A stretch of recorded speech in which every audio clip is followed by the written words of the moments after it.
holidays. As we hit the middle of the school year, we wanted to look back at some of the amazing things that have been happening. Started with football season. And of course, the culmination of our football season is the Salsa Bowl, which is always such a big event here in Edgewood. We had an opportunity to do our annual salsa competition. We had a lot of folks that come out for that. One, to taste the salsa, but more than that, I think just to participate in the event.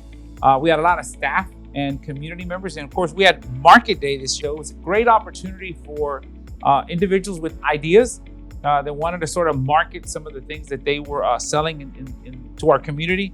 And so I think we had a great turnout. With football comes things like our drill team, our cheerleaders, our bands who made it all the way to state, or I believe right before state competition or state competition.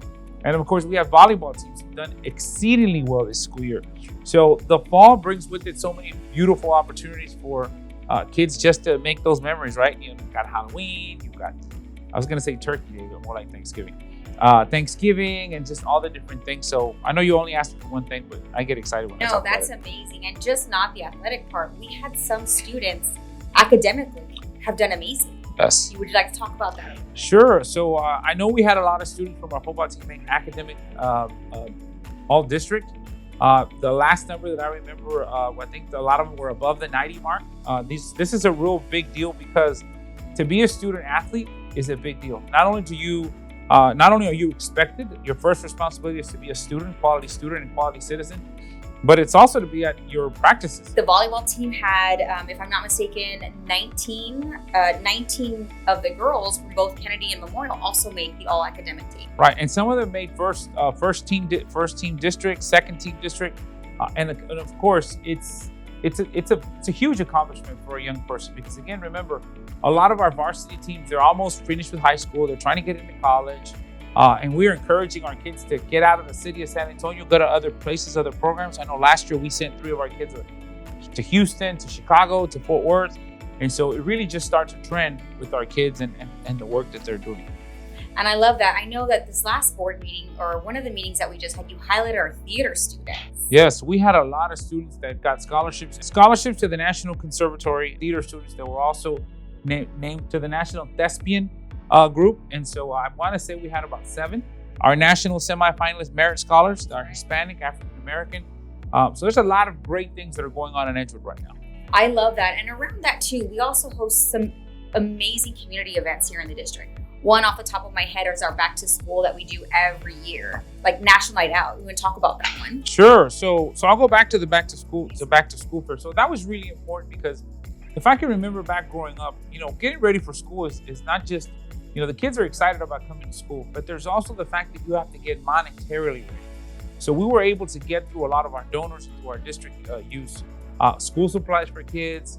I know we had a lot of the dental students that came in and did a lot of checkups. We had students get free haircuts. National Night Out, great opportunity for us to get out and really just meet our neighbors. But more importantly, it's really important to see neighbors get out and see each other and meet each other. And there are so many ways that our community can get involved. One off the top of my head that I know is near and dear to your heart is Women with Vision. A lot of what I hear is, how do we get involved with the school district?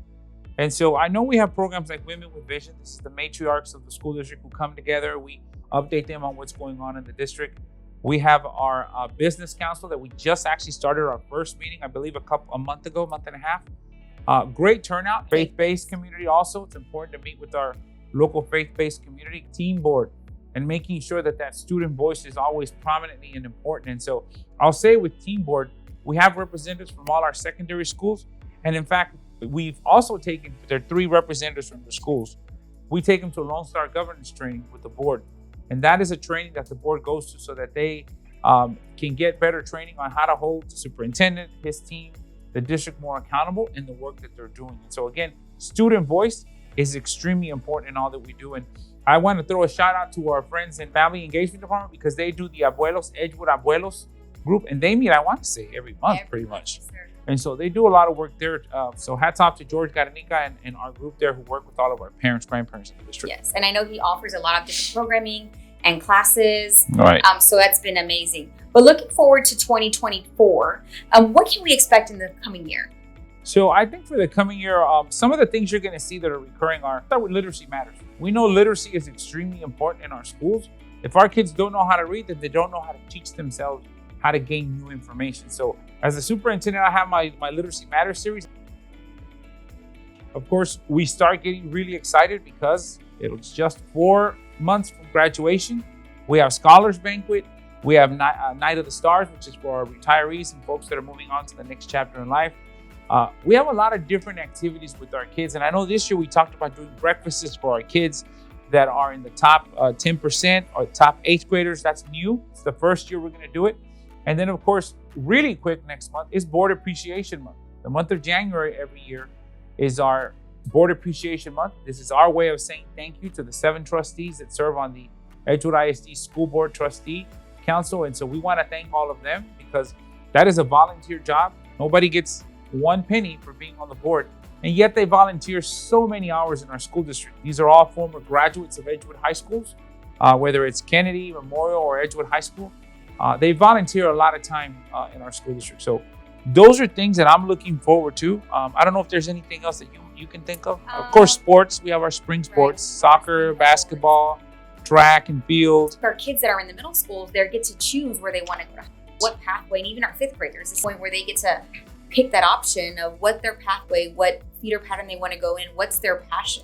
Opportunities for our students to find out where they're going to be next and what career pathways or college pathways they want to select. I know we are all looking forward to this holiday season where we get to rest and reset. We get to be with our families. We just really want to thank you for being here with us. To our staff and students and community members, first and foremost, we want to say thank you. Thank you for all the support that you've been providing to our school district. Thank you for all your questions, and thank you for helping us work through our thinking. You know, our intent is always to work from the best place that we can to serve and support you. But just like anybody else with human beings, we always look for your support, your feedback. So I want to thank you in advance for that. Much like Ms. Olga, I do hope that you have time to rest and relax with those that matter in your life. I pray that you have a blessed break and that you get to see loved ones that sometimes you don't get to see. I also want to make sure that to our folks who are Spanish speaking, a nuestros papás, a nuestra comunidad, a los estudiantes, miembros de diferentes partes del distrito, les queremos dar las gracias por todo su apoyo, por todas las preguntas que preguntan y por su asistencia en muchos de nuestros programas. Sabemos que no podemos hacer este trabajo sin usted. Entonces, el deseo más grande que yo tengo para ustedes y su familia es que Dios me los bendiga, me los siga guardando en su mano y que durante estas vacaciones ustedes tengan la oportunidad de ver a sus seres queridos, que quizás a veces no tengan la oportunidad de verlos. Entonces, Dios les bendiga siempre y me los guarde. And with that, Ms. Olga, again, I feel very blessed. I think we all do feel very blessed to serve our great community here in Edgewood. Thank you, everybody, and happy holidays. Thank you. Happy holidays.